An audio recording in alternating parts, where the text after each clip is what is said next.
Ya, selamat siang Bapak, Ibu, dan juga para akademisi sekalian. Ya, penelitian ini sebetulnya adalah penelitian kami berdua. Jadi interdisipliner. Saya pribadi dari bagian teologi dan Prof. Wahyu Irawati itu dari biologi. Seperti itu. Nah, kami mengangkat bioetika lingkungan karena kita tahu saat ini gitu dunia kita itu mengalami terus krisis dalam bidang ekologi seperti itu. Jadi kita lihat adanya begitu banyak pencemaran, ya, terutama pencemaran dari logam berat, dari limbah-limbah industri, dan juga barang ini sekarang udah bukan lagi menjadi satu hal yang hanya bersifat teknis atau tanggung jawab orang secara kimiawi juga, bukan hanya itu. Tapi ini adalah sebetulnya membawa kita, ini nggak sekadar masalah teknis, tapi lebih merupakan kepada sinyal kepada kita semua bahwa pemahaman kita ini sebagai manusia itu terhadap mandat penciptaan ternyata sudah terdistorsi seperti itu.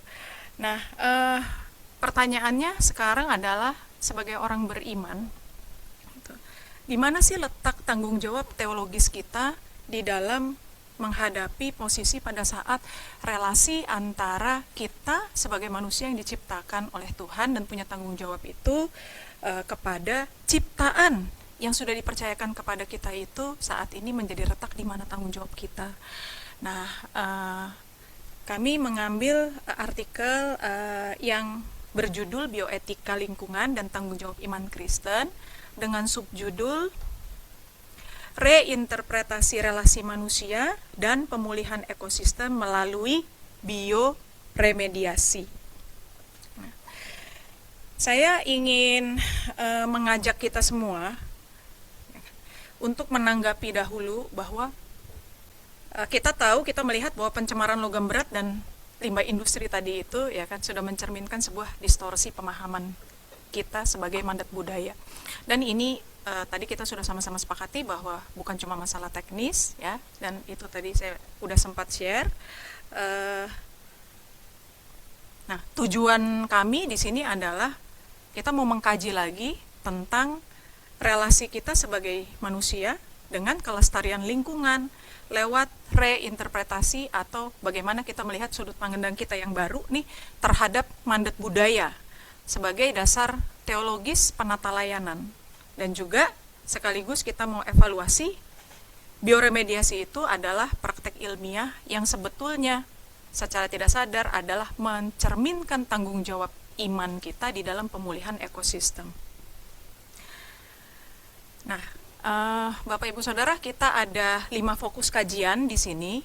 Yang pertama adalah reinterpretasi mandat budaya, yaitu kami membahas dari dominasi menuju penata layanan yang bertanggung jawab. Lalu bagian kedua, kita analisis krisis lingkungan sebagai persoalan bioetika. Yang ketiga, bioetika Kristen sebagai dasar evaluasi terhadap intervensi manusia atas lingkungan. Yang keempat, bakteri sebagai agen bioremediasi untuk pemulihan ekosistem. Dan yang kelima terakhir adalah tanggung jawab iman kita sebagai orang Kristen dalam karya pemeliharaan ciptaan Allah. Ya. Kita masuk di fokus kajian kita yang pertama, yaitu reinterpretasi mandat budaya. Sebetulnya kalau kita lihat dari dominasi menuju penata layanan lebih kepada selama ini kita melihat yang ada di Alkitab itu paradigmanya selalu berpusat kepada manusia atau antroposentris yang seperti itu, sehingga seakan-akan kita ini sebagai penguasa dilegalkan atau diperbolehkan untuk melakukan yang namanya eksploitasi termasuk terhadap alam seperti itu. Nah, kami melihat di sini adanya pergeseran paradigma bahwa sesungguhnya manusia itu sebenarnya bukan penguasa mutlak, tapi manusia sebetulnya ditaruh di bumi itu sebagai wakil dari raja yang harusnya gitu dia punya tugas untuk memelihara ciptaan alih-alih daripada merusak seperti itu. Nah, tujuannya manusia ini harus bisa mengelola alam tanpa merusak integritasnya untuk siapa? Generasi mendatang, yang alias adalah anak cucu kita. Asal muasal katanya kalau kita tarik sedikit itu sebetulnya dari Kejadian 1 ayat 28, di mana ada dua kata di situ, radah dan kabas. Nah, inilah yang kadang menjadikan pembenaran diri buat kita. Waktu radah itu kan artinya adalah kuasailah, sedangkan kabas itu kan artinya taklukkanlah. Nah, kita itu menjadi seakan menggunakan dua akar kata ini sebagai akar teologis untuk membenarkan apa yang kita lakukan dengan alam kita ini. Nah, penelitian kami sebenarnya menawarkan sebuah reinterpretasi atau bagaimana kita memandang dari sisi kacamata yang lain, bahwa radah gitu ya, itu bukan kuasailah dengan istilah dominasi yang kejam, bukan gitu loh. Tapi di sini kita melihat radah itu adalah sebagai peran seorang gembala kerajaan, ya kan, di mana seorang gembala kerajaan itu dia harus berpusat kepada memastikan kesejahteraan yang dipeliharanya atau yang menjadi subjeknya. Lalu kabas, alih-alih daripada kita melihat itu sebagai taklukanlah, berarti seperti kalau kayak perang gitu kan, menaklukkan negara lain, enggak.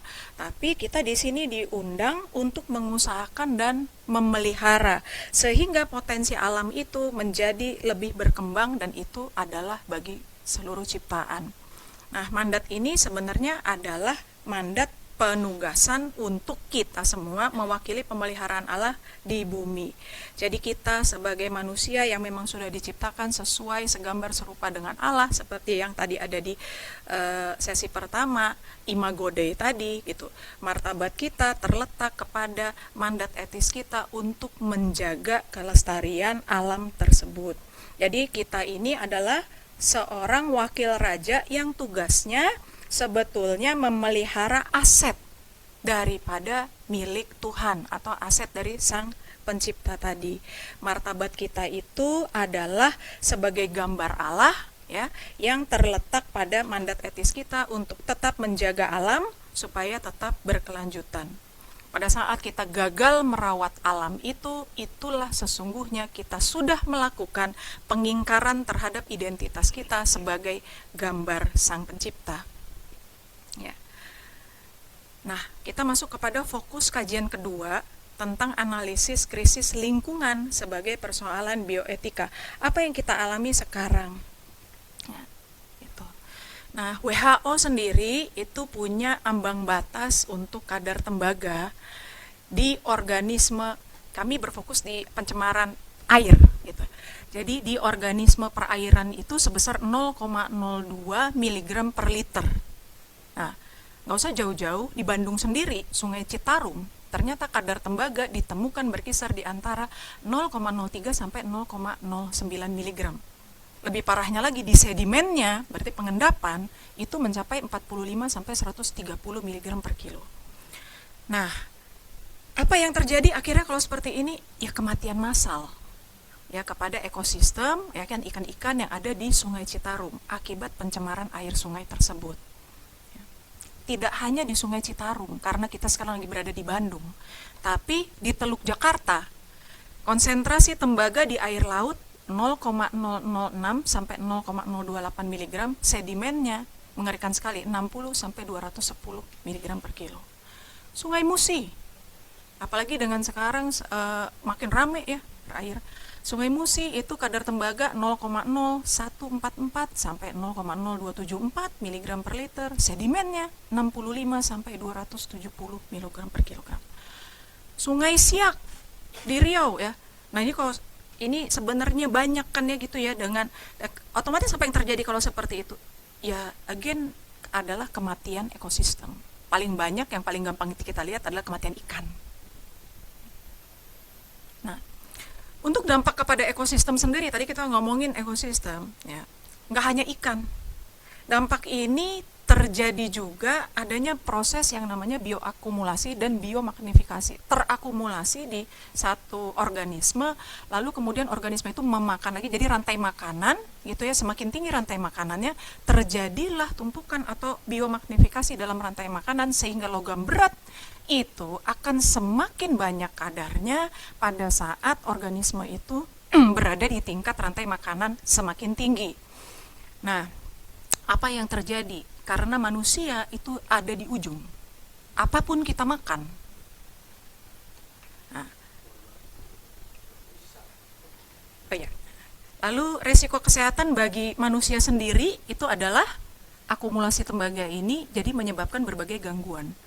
Ada kerusakan sistem saraf otak, gangguan fungsi hati jantung, bahkan gangguan reproduksi, tumor, kanker. Dan kita kenal adanya satu tragedi yang disebabkan pencemaran lingkungan paling parah di dunia, yaitu tragedi Minamata. Ya, kita masuk di fokus kajian yang ketiga, yaitu bioetika Kristen sebagai dasar evaluasi terhadap intervensi manusia atas lingkungan. Nah, kalau kita sekarang bicara tentang solusi teknologi untuk alam, pasti adalah sebuah batasan moral yang harus jelas di situ. Jadi bioetika Kristen sesungguhnya menawarkan kepada kita ada 4 prinsip utama. Yang pertama, tanggung jawab atau responsibility, ya, bahwa pemeliharaan itu sifatnya restoratif. Yang kedua, kehati-hatian atau precaution, itu adalah waspada etis terhadap dampak jangka panjangnya teknologi. Yang ketiga, keberlanjutan atau sustainability, yaitu memenuhi kebutuhan saat ini tanpa kita harus mengorbankan masa depan. Dan yang keempat, penghormatan kepada kehidupan atau respect for life. Di sini kita mengakui nilai intrinsik semua makhluk hidup adalah objek kasih Tuhan. Ini kita sudah bahas, saya akan langsung kemari. Nah, kita akan membahas mengenai tentang bioremediasi. Itu adalah integrasi antara sains dan iman. Nah, apa yang dimaksud di sini? Jadi salah satu bentuk tanggung jawab kita adalah kita memanfaatkan yang namanya bioremediasi. Apa sih sebetulnya bioremediasi itu? Bioremediasi itu adalah pada saat kita menggunakan organisme atau agen hayati, contohnya bakteri seperti itu, ya, atau mikroorganisme untuk mendegradasi polutan atau dia menghabiskan polutan, ya. Nah, secara teologis praktek ini sangat selaras dengan iman Kristen. Kenapa? Karena kita sebenarnya memanfaatkan biodiversitas itu. Kita memanfaatkan ciptaan Tuhan yang segitu banyaknya, ya kan, termasuk mikroorganisme untuk memulihkan ekosistem secara berkelanjutan. Dan di sini sains dan teknologi kita pandang sebagai partisipasi manusia di dalam karya pemeliharaan Allah. Kami masuk ke fokus kajian yang keempat, menunjukkan bakteri sebagai agen bioremediasi untuk pemulihan ekosistem. Saya izin untuk menunjukkan beberapa penelitian yang sudah dilakukan. Jadi begini Bapak Ibu, di sini ada 10 cawan Petri, semuanya itu ada yang bintik-bintik ini adalah bakteri, ya. Nah, ini contoh bakteri yang kemudian pada saat ditaruh ke dalam, kan kita bisa ngomongnya pencemaran air nih, pencemaran lingkungan. Nah, paling gampang itu di mana gitu. Tembaga itu kan ada di mana-mana. Bahkan dari industri pakaian, dari industri pewarna misalkan masuk ke dalam sistem perairan. Nah, kita lihat di sini dengan adanya kehadiran bakteri, ini gambarnya kayaknya kurang jelas ya. Tapi ini dengan adanya kehadiran bakteri, Anda lihat dia kelihatan warnanya itu menjadi semakin putih. Jadi artinya tembaga itu, ya, diproses oleh bakteri, inilah yang namanya bioremediasi. Jadi dibersihkan, seperti itu. Kasarnya seperti itu. Nah, proses bioremediasi oleh bakteri, kalau kita lihat di sini bakteri sebagai standar, atau artinya ini bakteri tanpa diberikan pencemaran. Ya, warnanya kalau kita lihat di sini putih. Lalu di sebelah kanannya ini adalah bakteri dengan pencemaran air yang kemudian dia berubah warna. Kalau dia nyerapnya warna hijau, ya dia akhirnya menjadi warna hijau. Seperti itu. Kalau yang diserap warnanya kecoklatan, ya dia menjadi kecoklatan. Yang diserap hijau, dia warnanya jadi hijau. Seperti itu Bapak Ibu ya. Jadi ini gambar diperbesar antara yang atas dengan yang bawah. Oke. Nah, ini adalah reaktor yang di sini asal muasalnya ini adalah hari pertama prosesnya. Lalu kemudian ini adalah seminggu atau H7 dan yang ini adalah H14. Pada saat kita ambil yang tadi itu ya, pemulihan ekosistem terjadi. Kalau saya tarik yang tadi, ini contoh dari pertama, air yang pertama, lalu air yang terakhir setelah 2 minggu, itu Bapak Ibu proses decentrifuge. Jadi sebelum bioremediasi, danau itu seperti ini, setelah bioremediasi, danau itu menjadi bersih, karena airnya bersih kembali. Nah, kita masuk fokus kajian yang kelima, tanggung jawab iman Kristen dalam pemeliharaan ciptaan Allah. Nah, jadi di sini sebagai penutup, gitu, tanggung jawab lingkungan itu sebetulnya adalah, kita tahu itu adalah tanggung jawab kita. Misi gereja tidak boleh kita hentikan pada keselamatan jiwa manusia saja.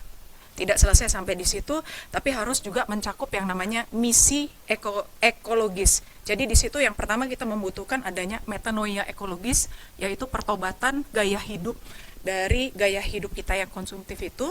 Lalu yang kedua adalah edukasi teologis, di mana kita membangun literasi ekologi dalam jemaat. Dan yang ketiga adalah advokasi nyata, yaitu kita harus bersuara untuk melawan terjadinya perusakan alam, juga bekerja sama dengan semua pihak untuk melakukan konservasi. Dan lewat pemulihan ekosistem ini kita tidak hanya menjaga masa depan kita, tapi juga kita memberikan kesaksian tentang kasih dan kemuliaan Allah kepada kita. Sekian Bapak Ibu.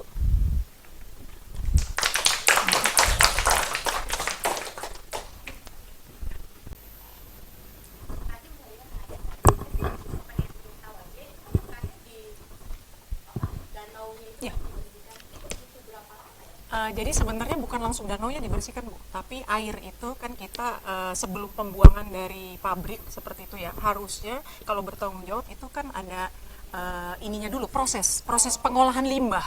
Nah, contoh yang tadi kita ambil itu sebagai reaktor itu mininya gitu. Jadi harusnya setiap tempat itu punya proses pengolahan sebelum dibuang. Makanya hasilnya suggestion-nya itu adalah setiap pabrik itu menggunakan bakteri ini untuk memproses pembuangannya, baru airnya boleh dibuang gitu ya. setelah Jadi kita sibuk membersihin sungai atau danau, tapi bakteri ini diberikan kepada pabrik-pabrik gitu. ya, Suggestion-nya. seperti itu. Terus kalau misalnya tadi mininya gitu ya, itu berapa ini ya? Berapa liter airnya atau apa gitu? Nah, kalau ini mungkin langsung teknis, 20 liter sih. Contoh ini. 10% daripada si 20 ini. Sorry, 1%. 1%.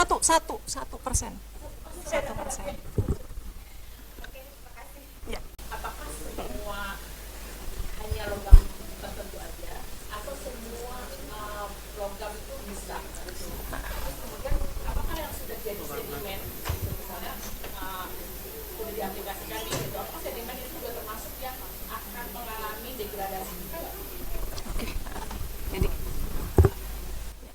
Jadi prinsipnya sebetulnya karena gini, tadi kan ini kan penelitian interdisipliner nih Bu. Saya kan dari bidang teologinya, saya menyikapi dari bidang teologi, ternyata kok ada ya fenomena seasik ini gitu. Nah kebetulan karena mungkin karena dulu latar belakang saya S1-nya juga anak MIPA kan ya, jadi nyambunglah kepada sahabat saya di sebelah ini yang Prof. Ira.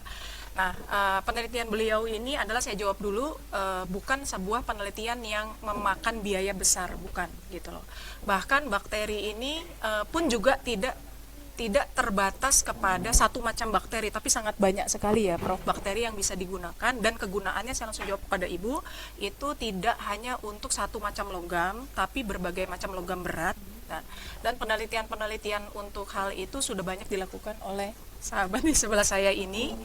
Nah, dan sebetulnya kalau kita mau itu bisa didapatkan secara free ya,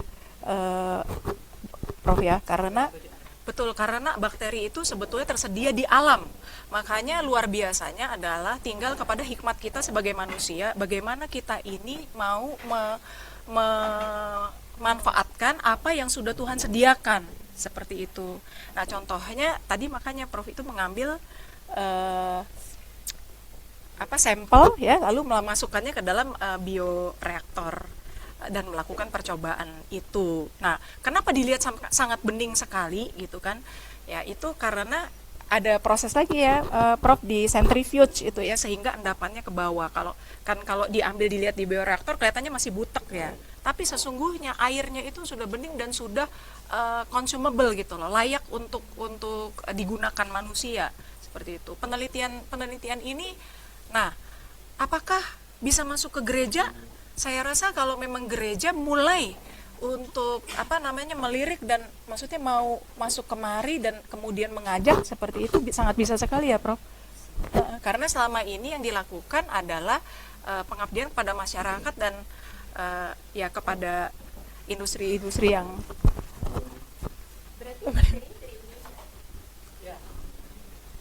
Nah, kedepannya itu justru tadi kita memberikan tantangan tadi maksudnya kepada kita, karena kita kan sebagai hamba Tuhan, maksudnya sebagai ya ini kita mau nggak yuk ikut seperti ini selama ini kan ya, bekerja sama nggak kita mau nggak bekerja sama dengan lingkungan gitu, karena selama ini kan yang dilakukan ya terbatas di area sains saja seperti itu sih. Pencemaran lingkungan itu yang saya lihat mungkin di Indonesia dan mungkin di seluruh dunia ya, terutama negara-negara mungkin Asia dan Afrika itu, terutama mungkin di Indonesia juga selalu dia mengatasnamakan untuk ekonomi ya, maksudnya, dan misalkan kayak Indonesia merupakan produsen nikel nomor 1 atau nomor 2 dunia, dan misalkan sekarang lagi booming baterai listrik, kendaraan listrik ya, tidak menggunakan baterainya tuh menggunakan bahan baku nikel dan mengakibatkan pencemaran ya.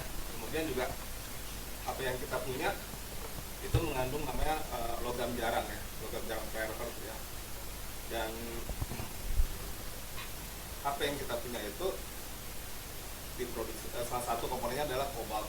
Kobalt itu diproduksi ditambang tuh di negara Afrika kalau nggak salah, di Kongo ya, dan itu mengakibatkan kehancuran lingkungan yang sangat luar biasa.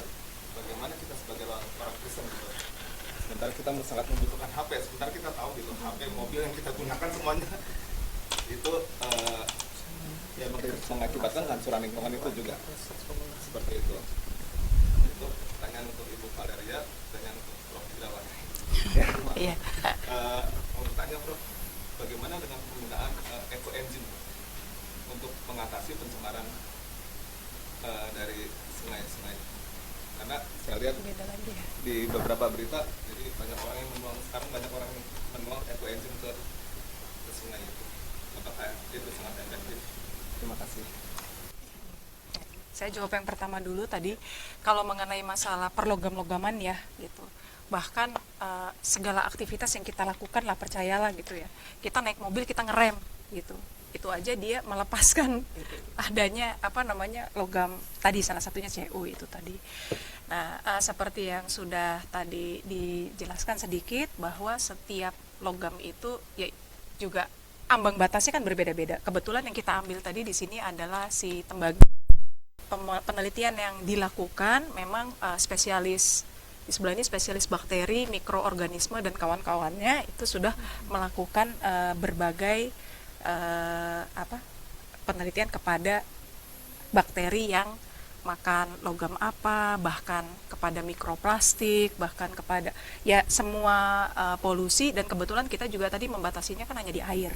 Sebetulnya kan polusi nggak cuma di air, di tanah, di udara gitu. Nah, prinsip jawabannya sebetulnya sama. Tinggal pada saat itu dirilis ke lingkungan, apakah kita sebagai manusia itu mau melakukan pengolahan dulu sebelum merilis itu ke lingkungan? Intinya di situ sih sesungguhnya gitu loh. Nah, kalau kita ini bertanggung jawab, maksudnya kita mandat budaya itu kita lihat dari sisi lain gitu kan. Lalu kita lakukan satu step tambahan sebelum membuang itu ke lingkungan gitu, kita lakukan proses dulu, maka ya terjadinya tadi ini bakteri yang untuk koper ini unik sebenarnya ya, kalau saya mau cerita sedikit. Jadi bakteri ini yang hampir merenggut nyawa saya sesungguhnya di tahun 2023. Kalau dia masuk ke ke paru-paru, kemudian dia memakan gitu ya. Tapi ternyata di satu sisi dia melakukan bioremediasi yang luar biasa. Kembali lagi itu jatuhnya di hikmat dan kebijaksanaan yang sudah Tuhan berikan kepada kita gitu loh. Bagaimana kita mengoptimalkan sebuah bakteri yang tadinya selalu kita pandang sebelah mata kan. Kita selalu melihat itu bakteri itu pasti patogen, pasti jelek gitu. Ternyata Tuhan ciptakan dia lebih dari itu, bisa untuk membenahi lingkungan. Seperti itu sih. Lalu kalau ekoenzim itu ya.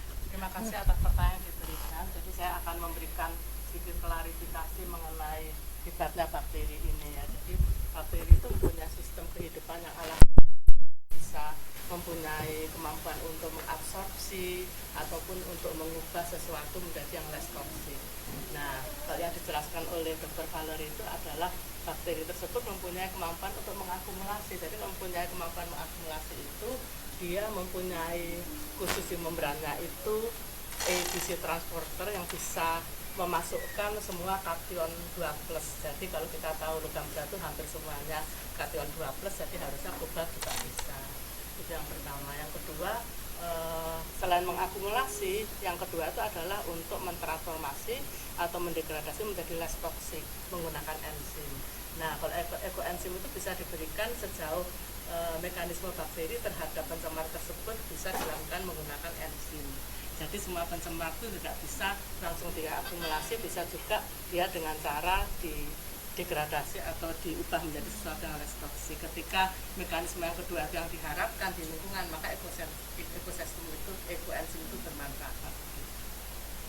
Lalu tadi saya membantu menjawab untuk bakterinya di mana. Bakteri itu sangat murah karena kita hanya memanfaatkan bakteri yang ada di alam. Jadi di mana tempat pencemar, disitulah kami akan mengambil bakteri, mengeksplorasi sesuai hikmat dan akal budi yang Tuhan berikan. Kita tahu bahwa Allah itu selalu melakukan redemption untuk melakukan penebusan ketika kita jatuh dalam dosa. Tapi Allah sebenarnya telah menyediakan segala sumber daya itu ada di sekitar kita. Dan ternyata itu adalah tempat di mana tercemar, disitulah kita bisa mengambil bakteri tersebut karena kita mengetahui bakteri itu bisa hidup dimanapun ya, itu kelebihan dari bakteri. Lalu kita eksplorasi di laboratorium, kita ketahui potensinya, lalu itu kita gunakan kembali. Jadi itulah sebabnya bioremediasi itu merupakan salah satu solusi yang ramah lingkungan yang dipilih oleh Dr. Valerie di dalam topik ini. Itu terima kasih.